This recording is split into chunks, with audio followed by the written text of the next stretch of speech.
আমি এভাবেই পড়তে পারি।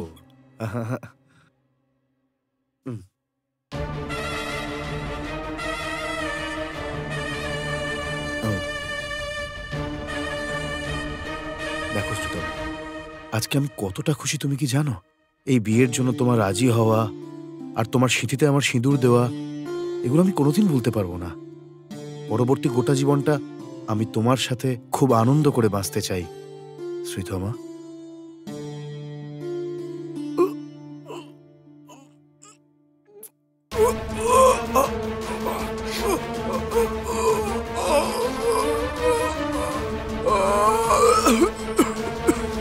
শ্রীতমা, শ্রীতমা,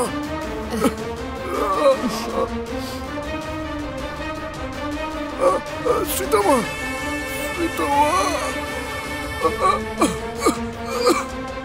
শ্রীতমা, শ্রীতমা, আমায় জল দাও শ্রীতমা, শ্রীতমা, শ্রীতমা, মোর বুড়ো শ্রীতমা।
এখনো ফোন এলো না কেন ওর? যেরকমটা আমি বলেছিলাম সেরকমটা করেছে তো? দুধটা জানি না খাইয়েছে কিনা, জানি না মরে গেছে কিনা। এখনো ফোন কেন করছে না ও?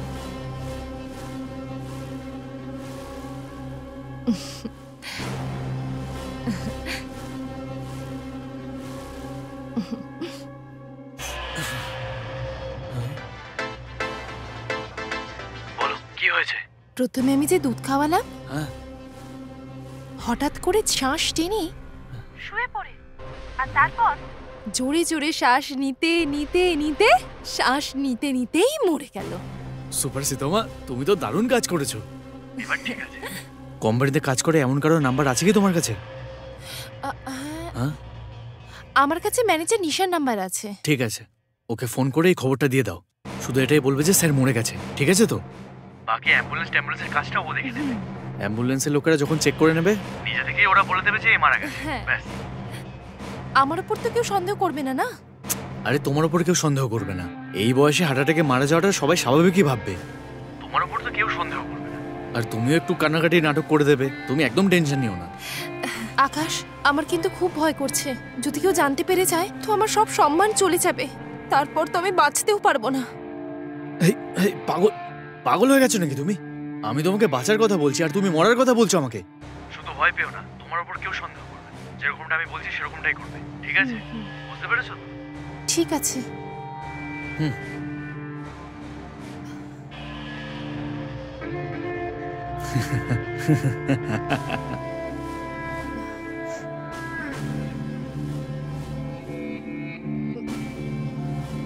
হ্যালো, হ্যাঁ কি হয়েছে বলো? এত রাত্রিবেলা কল করলে কেন? কি হয়েছে? আরে কি হয়েছে বলবে তো? কাঁদছো কেন তুমি? আমি তো কথা জিজ্ঞেস করছি, কি হয়েছে বলবে তো? আরে বলো আমাকে, আরে খুলে বলো আমাকে। নিশা, আমি ওনাকে দুধ দিয়েছিলাম, উনিও খেয়ে নিয়েছিলেন। তারপরে উনি বুক চেপে ধরে শ্বাস নিতে নিতে মাথা ঘুরে পড়ে গেলেন, আর এখন নড়ছেন না। আমার খুব ভয় লাগছে, আমি বুঝতে পারছি না এখন আমি কি করব। ভগবান, তুমি ওয়েট করো, আমি এক্ষুনি আসছি ওখানে। 5 মিনিট, তুমি ঘাবড়িও না।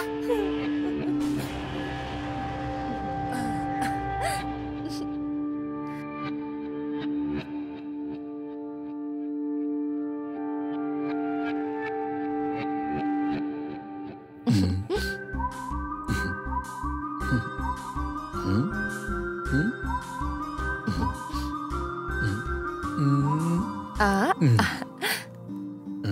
উম, আ, আ, আ, আ।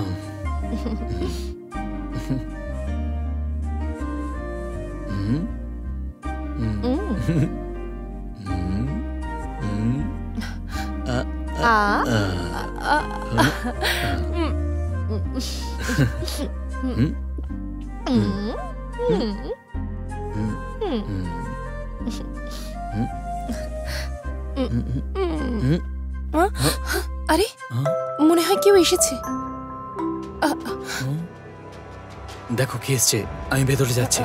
আরে ও, দুটো প্লেট এখানে হওয়া উচিত নয়, আমি নিজের প্লেটে ভেতরে নিয়ে যাচ্ছি।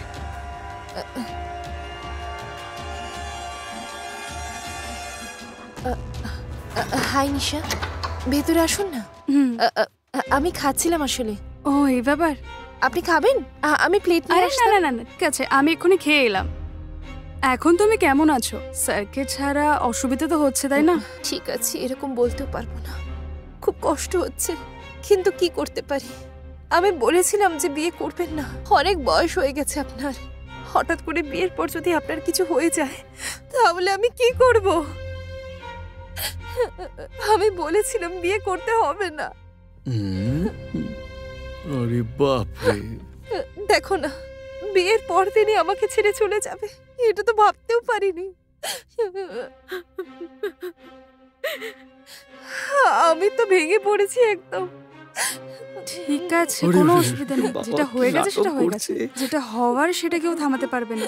সরি ম্যাডাম, আমি তোমার কষ্টটা বুঝতে পারছি। তুমি কখনো হার মেনো না, আর পরবর্তীকালে এই কোম্পানির সব দায়িত্ব তোমার ওপরই থাকবে। হুম।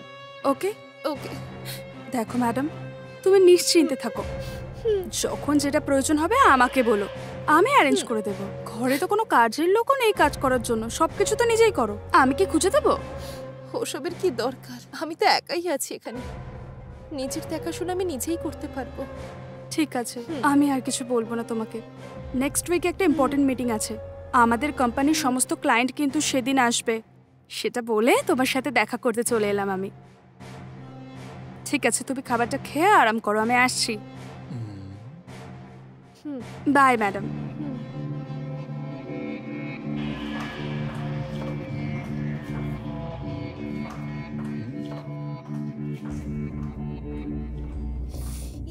Yes!